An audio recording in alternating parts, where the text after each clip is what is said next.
Alright, so welcome back everyone to the Fighting Post. As I'm driving this morning, I started to think about the February 22nd card, the last crescendo with Bivol and Beterbiev, and I think that this card is definitely up there when it comes to the level of competition and 50-50 matchups between all the different fights on the card.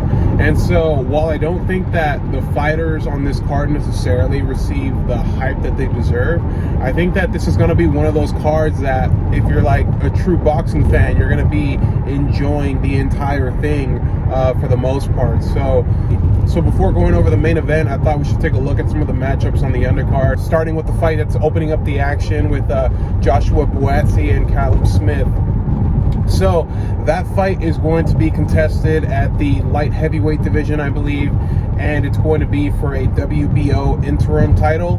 Now, I know that there's way too many, belts in the sport of boxing, and an interim title for this organization and one for that one. Like, there's just too much going on. But essentially, what this means is that whoever's the winner of this fight will be the WBO mandatory for the winner of Bivol and Beterbiev. Now, when it comes to Callum Smith, he's obviously only lost his two, highest level fights in Canelo Alvarez and Artur Beterbiev.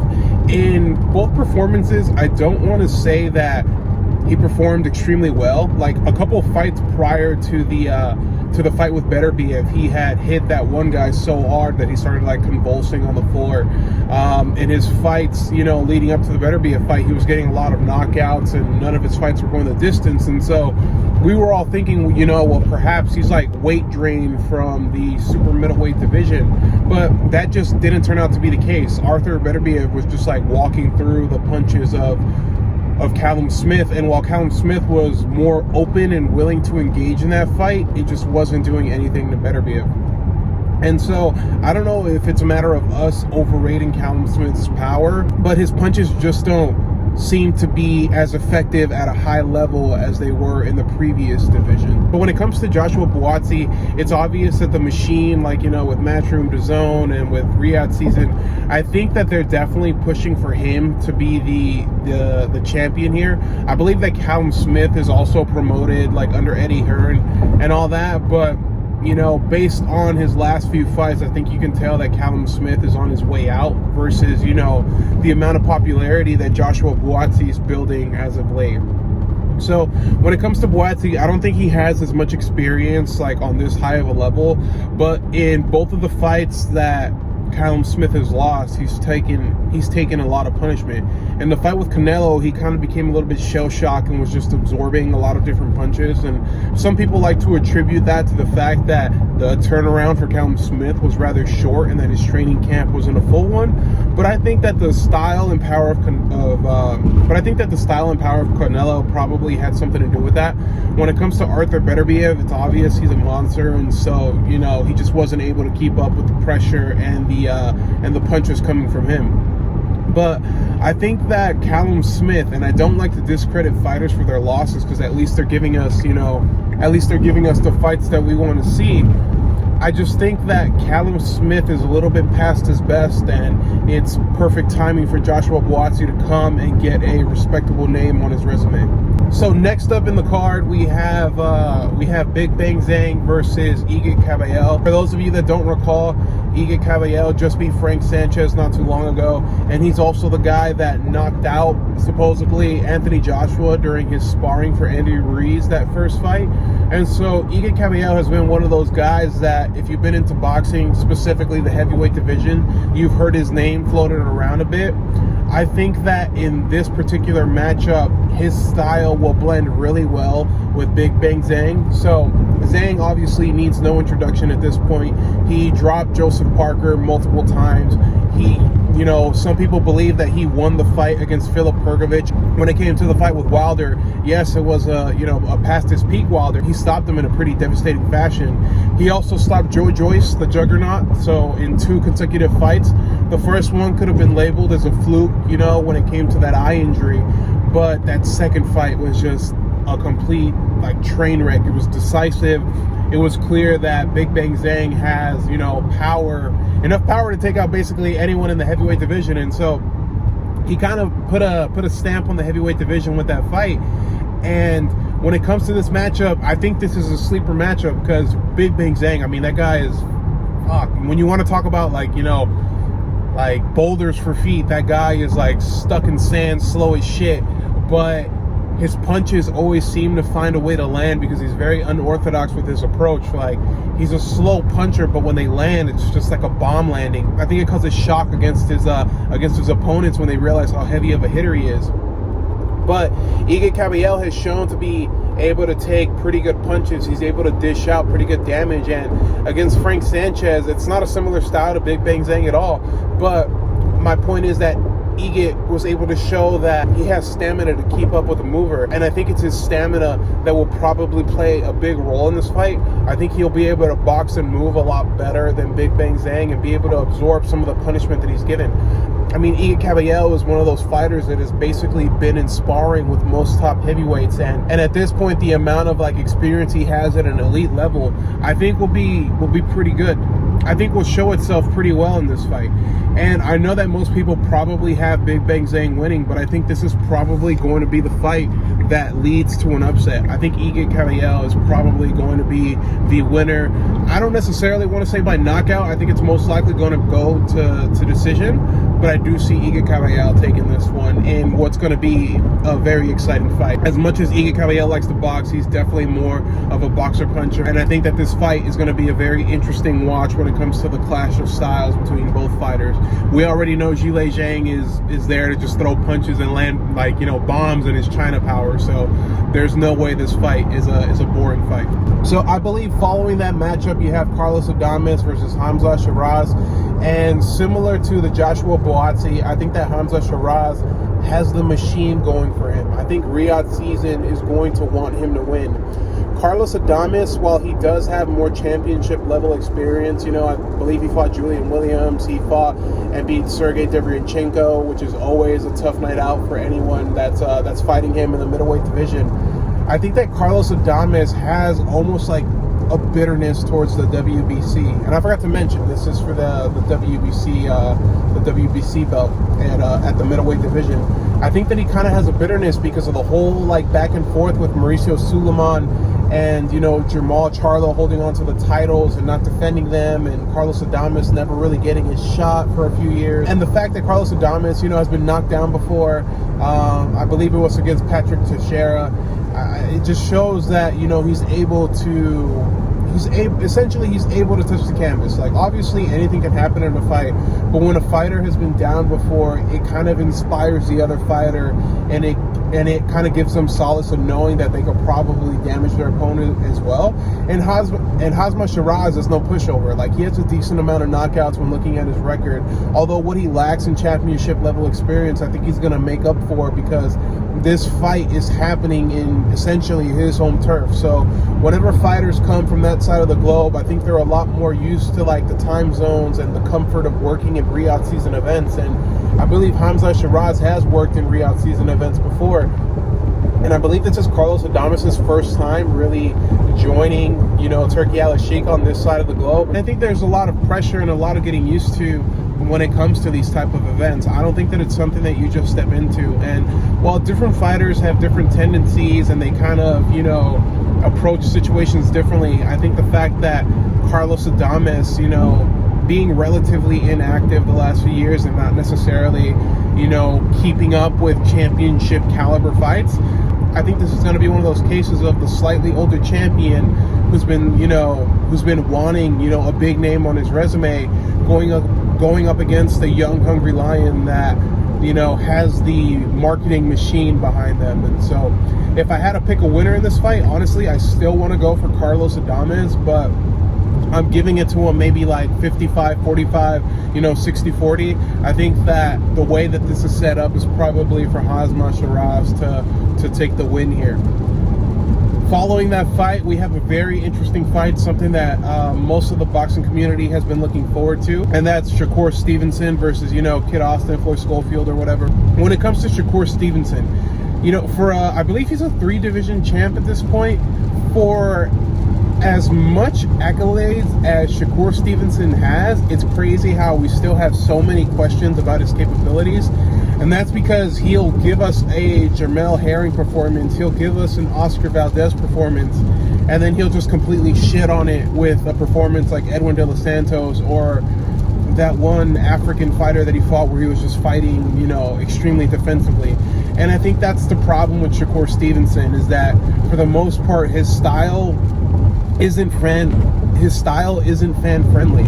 And I hate that fighters like him and people like Paul Malignaggi always like to say, well, it's because boxing fans are kind of dumb, they don't know what they're looking at. Like, no, we know what we're looking at. It's just that the boxing style, you know, that Shakur Stevenson chooses to employ in these fights isn't the most interesting to watch. Now, there's times like with fighters like Floyd Mayweather where, you know, the art and the sweet science, you're able to see how he's able to take his style and kind of dissect and completely dismantle his opponent's offense and prevent them from coming forward. That's completely different from watching a fighter, you know, take the back foot and start, in some cases, even running around the ring. And so the fact that Shakur has a lot to prove, you know, I don't necessarily think is going to play a big factor in this fight, because Shakur has shown that he's willing to not care about what the crowd has to say. He doesn't care about the boos. He doesn't care about any of that kind of stuff. He's going to fight his fight in the way that he wants to, regardless of what the crowd says. And I think the fact that this fight is happening, you know, in Saudi Arabia with like the smaller crowds, I don't think you're going to get as much boos as you normally would. Like these fighters that are fighting, you know, in these Riyadh season cards, they're not necessarily motivated to keep up with like what the audience is doing. They're definitely fighting more for the check than they are for the audience. Sorry, y'all, had to step down and get something really quick.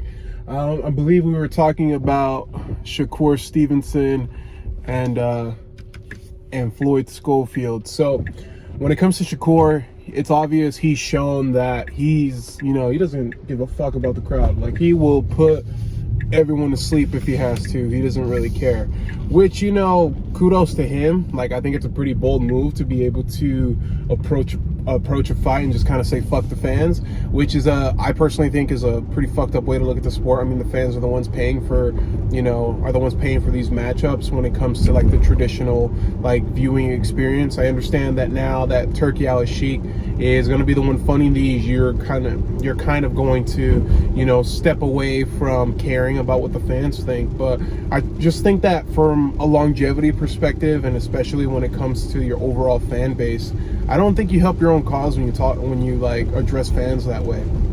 But, you know, I could understand the sentiment, right? Fans are fickle, and, you know, sometimes they're with you. You have one bad performance, you know, the old boxing saying, right? You're only as good as your last performance or whatever. But I think that as long as you put up consistently good performances against good opposition, you know, they're not going to give a fuck. Like, if you fight well and you fight often, you'll be good. But to my point, you know, Shakur doesn't really care about, you know, what the fans have to say or anything like that. He's going to fight his style in the way that he wants to. And his style, while it might not be the most appealing, it is extremely effective. Shakur is a master boxer. His jab and his timing are extremely resourceful. People don't like to give him credit for like the Jamel Herring or the Oscar Valdez fight because they were relatively small fighters, but you got to remember Shakur was down in those weights too. I mean, he only missed weight one time, and that was because he knew he was going to be moving up to lightweight anyways. And, you know, he still fought that, you know, that last fight that he had at junior lightweight. But when it comes to Flloyd Schofield, people like to compare him to like a little mini Shawn Porter. I personally don't really see it. Like, just because you're a come forward like brawling type fighter and you're kind of physical, I don't think that automatically makes you Shawn Porter. Like, Shawn Porter had good footwork. Shawn Porter's timing and his punch placement were pretty good. Now, Shawn Porter, you know, wasn't necessarily the most, you know, technically gifted fighter, but you can tell that guy like trained and worked his ass off, and anything that he lacked in talent, he made up for with determination and with, you know, a willingness to engage. And, you know, comparing him to Shawn Porter, like, again, like, Shawn Porter fought honestly, out of this last generation of welterweights, Shawn Porter has the best resume if you really think about it. Like, yeah, like Terrence Crawford is the undefeated one, and he, you know, beat Errol Spence and he beat Shawn Porter. But Shawn Porter fought Errol Spence, Shawn Porter fought Keith Thurman, he fought Danny Garcia, he fought Yordenis Ugas, he fought Kell Brook, he fought Terrence Crawford, and he fought every single one of these fighters in their prime. So it's like, when you think about it, Shawn Porter had the toughest, you know, he had the toughest lineup. But nonetheless, so when it comes to the Flloyd Schofield comparisons, again, like the brawler punch it, like, you know, the brawler style, like, okay, sure, if you guys want to compare him to Shawn Porter, that's fine. I don't necessarily see it that way because I believe Shawn Porter had more of an IQ. But Flloyd Schofield is going to fight his fight in the way that he's going to approach it. He's not going to switch up his style for Shakur. We already know how he's going to be approaching this fight. And Shakur knows that as well. I think if Flloyd Schofield tries changing things up and all of a sudden become a boxer in the biggest fight of his career, I don't think that that's the right thing to do. I think you should be doing what it is that got you here, especially with an opponent like Shakur Stevenson, because most people would consider, you know, Flloyd at a, you know, relative prospect contender level, you know what I mean? And so if you lose to Shakur in a boxing match, it's like, okay, you know, you lost to a master boxer, it's not a big deal. But if you switch up your style, you get completely outboxed, dominated, and do all that, I think that at that point, you know, your credibility could take a hit. And if you get knocked out by Shakur, that your credibility will definitely take a hit, because Shakur's not known as like a puncher. I mean, he didn't even stop Valdez, who's a much smaller fighter. So I think the way Flloyd Schofield should approach this fight, it's clear that Shakur doesn't like big punchers. He's not a big fan of when fighters apply a tremendous amount of pressure, and I think that that's how Flloyd Schofield should approach this fight. His dad, you know, for the most part, honestly, I was listening to the advice that his dad was giving him in his last fight. It wasn't bad advice. I think that, you know, his dad has good intentions, but in this fight, I think he should be a little less emotional, not necessarily approach Flloyd as his son and approach him more as like a coach, because this type of fight, I don't think that there's any room for emotion. I think that Flloyd Schofield is going to have to step up to the plate, and he's going to be in an uncomfortable position where he's not the favorite to win the fight. To Oscar's point, you know, Oscar De La Hoya's point, like, we want to see the fights and everything, but I don't think Flloyd Schofield was ready for this one. I think Shakur, for all the shit that we give him, I think that at the end of the day, he's a great boxer. He has respectable power when it comes to being able to keep his opponents at the end of his punches. And all things considered, you know, with Shakur Stevenson coming off these hand injuries, with him, you know, being relatively inactive, with, you know, William Zepeda pulling out of multiple fights and things like that, I think that if there ever was a time for Flloyd Schofield to get Shakur, it would be now. But I still don't see it happening. I think I have this fight like 75-25, 80-20 in Shakur Stevenson's favor. One of the best matchups of the card that I almost forgot to mention, because this card is just completely stacked, and it's one of the fights that's closer to the opening bell, is Vergil Ortiz versus Madrimov. I think that this fight is probably second maybe to only the Iga Kalayel and like Zhilei Zhang fight. I think this fight is probably going to steal the show. And I don't know, actually, because there's still Joseph Parker and Daniel Dubois. But anyways, so Vergil, come forward style, not necessarily a brawler, but more of a boxer-puncher.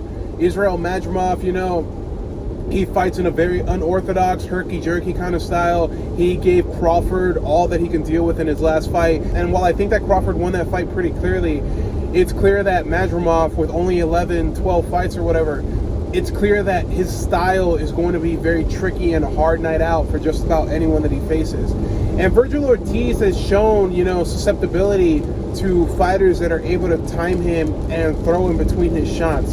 Like, the problem with Vergil is that sometimes he needs his get back too soon. So if he gets hit cleanly or flushed by a fighter, he immediately needs to answer back. To his detriment, really, because he gets caught up with punches that he shouldn't be getting hit with. Vergil, in his last fight, he got dropped multiple times. Some people think that he shouldn't have won that fight.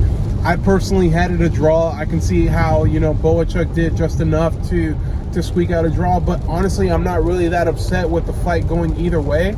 But, you know, with Vergil being the money man and the person that most people would want to see in with like Crawford or with Sebastian Fundora, Tim Tszyu, I think Vergil would have the machine behind him in this fight. When it comes to Madrimov, it's clear that he's one of Turki Al-Sheikh's favorites. You know, he essentially told him, like, you know, with the performance you had against Crawford, like, even in a loss, we'll bring you back. Like, you're going to be making more money. And honestly, Madrimov's style is an interesting one to watch. You know, before the Crawford fight, we were questioning his ability to keep up at a world-class level. But, you know, with his extensive amateur background and with the performance from the Crawford fight, I think that we're going to learn a lot about how Madrimov really does stack up against true 154-pound fighters. Because let's face it, like, Vergil Ortiz was pretty weight trained at 147. He had a lot of issues, you know, making weight, and, you know, had to pull out of that fight with Stanley Ionis multiple times. And so I think he really is more of like a super welterweight when it comes to his stature. But in this fight, you know, depending on the kind of performance that Vergil Ortiz puts up, we're also going to learn a lot more about Crawford. And I know that styles make fights, but with the potential matchup of Crawford and Canelo, you know, right around the corner in September, we're really going to learn about, you know, Crawford's punching power and his ability to take and give shots to a junior middleweight. Again, we kind of have an idea of how Madrimov is going to approach this fight. He's going to approach it in a very unorthodox, herky-jerky style when it comes with a lot of feints, a lot of head movement, and a lot of overall activity. When it comes to Vergil Ortiz, we know that he's going to come and apply a lot of pressure, and I think that this is a 50-50 fight if I've ever seen one. When it comes to Vergil, we have a lot of questions when it comes to his durability. Some would argue he got dropped against Mean Machine, and he definitely got dropped in his last fight. So, you know, we question whether or not his chin will be able to hold up to some of the clean and effective punches that Madrimov will give out. And with Madrimov, we still have some questions. Like, we know he's a difficult fighter to deal with, but, you know, at the end of the day, he did win that title, that WBA belt. It was a vacant title. And so the only champion that he's fought is a Crawford that was moving up from 147 pounds. But, you know, I think regardless of that, Crawford is a world-class fighter, so it's clear that Madrimov is able to compete at a world-class level.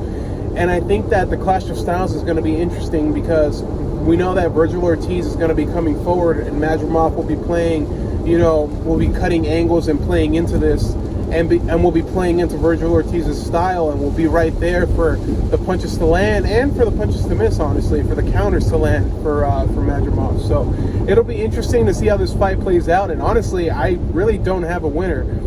I'd say when it comes to, you know, a matchmaking standpoint, I think there's more fights to be made if Vergil Ortiz wins, and there's, like, you know, the Jaron Boots Ennis fight, for example, would be a good one that people have been wanting to watch.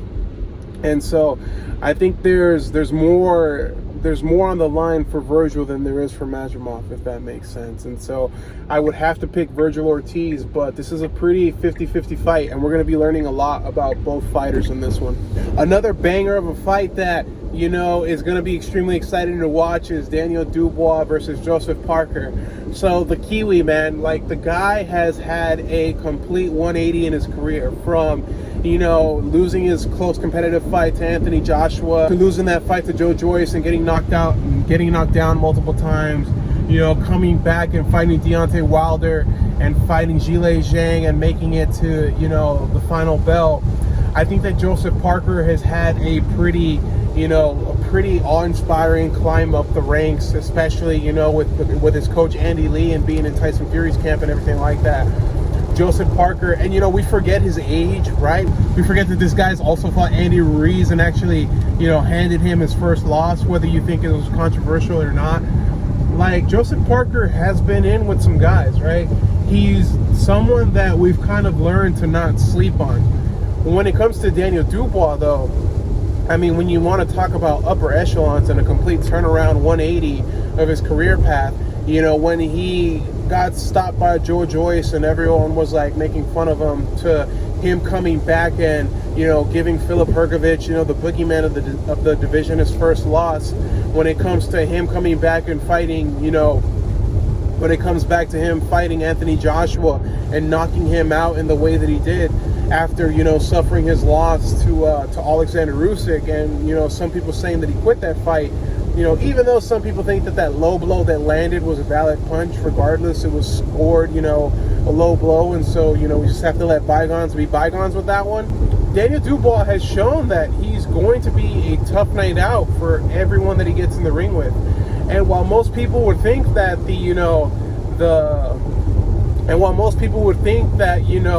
the pendulum swing or the matchmaking is in favor for Daniel Dubois, I think that both fighters are coming off of some of their most impressive wins and impressive matchups, and you know, they're both, you know, almost at the prime of their career, you could say.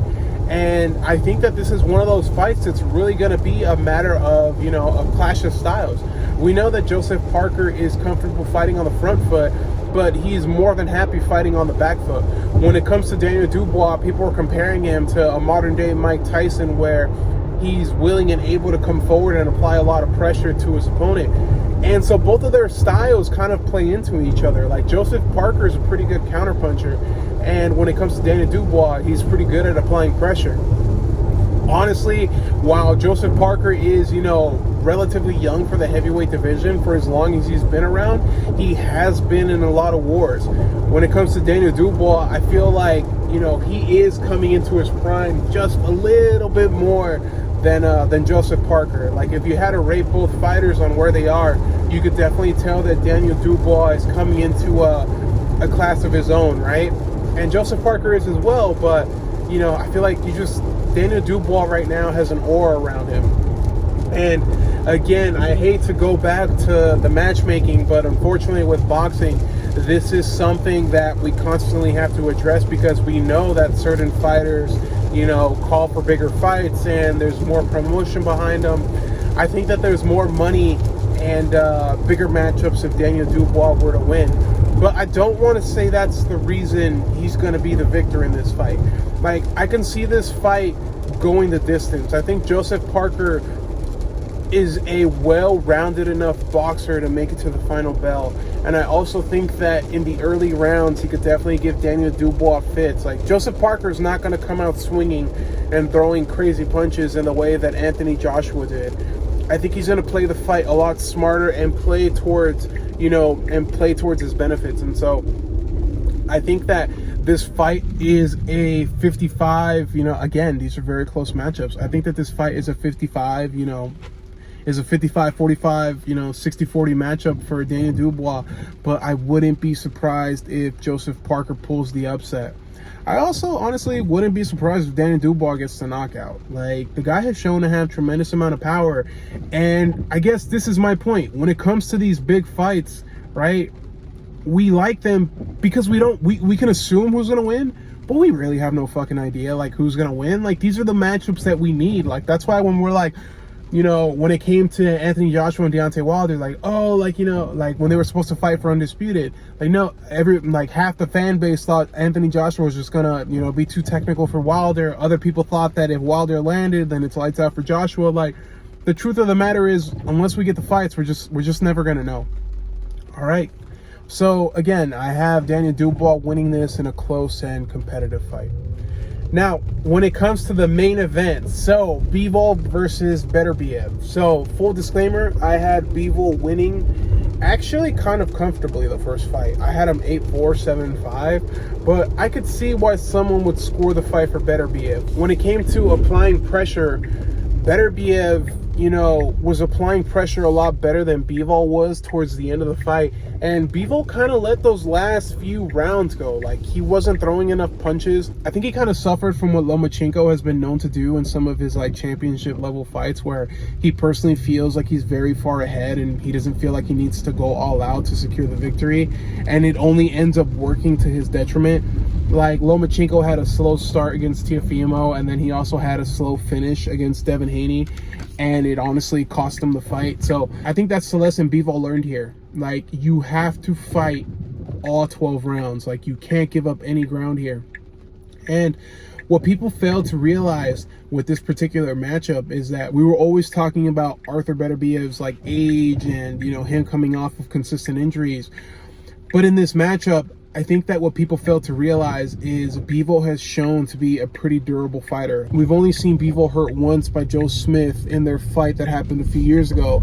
But other than that, we haven't really seen, Bivol, in too much trouble or taking too much punishment in his fights.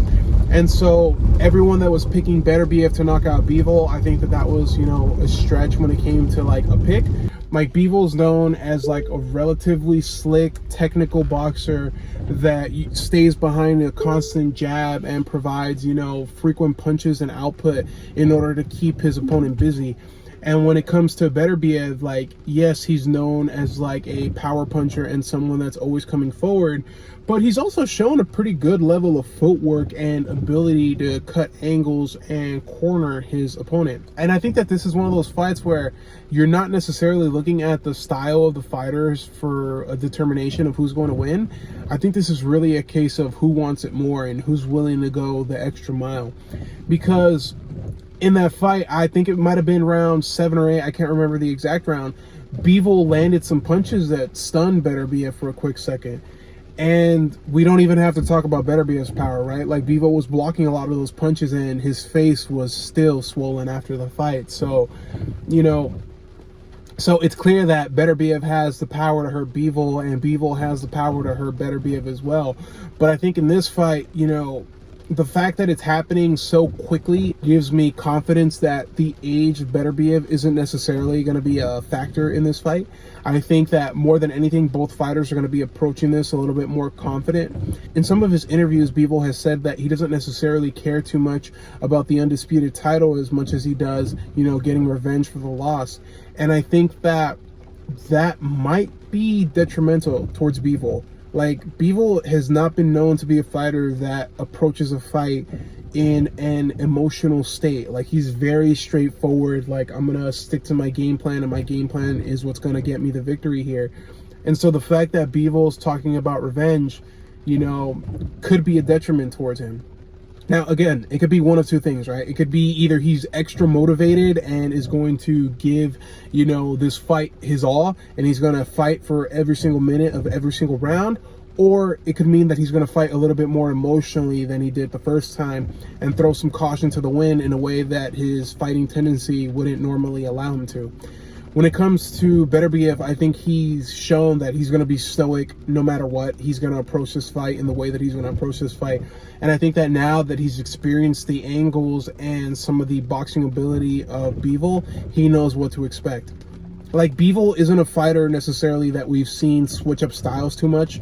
Like, in every single one of his fights, I think that what surprises some of the fighters is his ability to get in and out and the speed that his footwork, like, allows him to cut angles and to kind of get just out of danger. And I think that now that Beterbiev has experienced that in a pro fight, he'll probably be able to time Bivol a little bit better. And so again, like, I had Bivol winning the first fight, so disclaimer right there. But I think that the fact that they fought and that Beterbiev has now experienced his timing, and that the last few rounds, Bivol showed a reluctancy to throw punches and Beterbiev became a little bit more inspired in his offense, I think that this plays more towards Beterbiev being the victor in the second fight in a much more clear fashion, I would say. Again, I'd be, honestly, I don't necessarily have a dog in this race. Like, regardless of who wins, I think the matchup between David Morrell, I think that the matchup between the winner of David Morrell and David Benavidez will be, a tremendous thing to watch. So any fighter that wins these fights, the fights on February 1st and the fights on February 22nd, any mix that you want to throw in the light heavyweight division will be an interesting watch. And so, again, I don't have a dog in the race, but I think that Beterbiev might have learned just a little bit more about Bivol than Bivol did of Beterbiev. You know what I mean? And so with that, again, this is a pretty 50-50 fight, as was shown in, their first matchup. But I think that Beterbiev is going to pull this one off. And that's coming from someone who had Bivol winning the first fight. With all that being said, though, I'd like to hear what you guys think. Is this a fight card that you're looking forward to? I know that these matchups are some of the most 50-50 matchups we've gotten across an entire card in a very long time. And I'm really looking forward to that Saturday just being a full day of boxing. But let me know in the comments who you guys have winning all these different matchups. Do you agree with my takes, or what do you guys think? Please make sure to like, comment, and subscribe. And until next time, thank you for tuning in. Peace.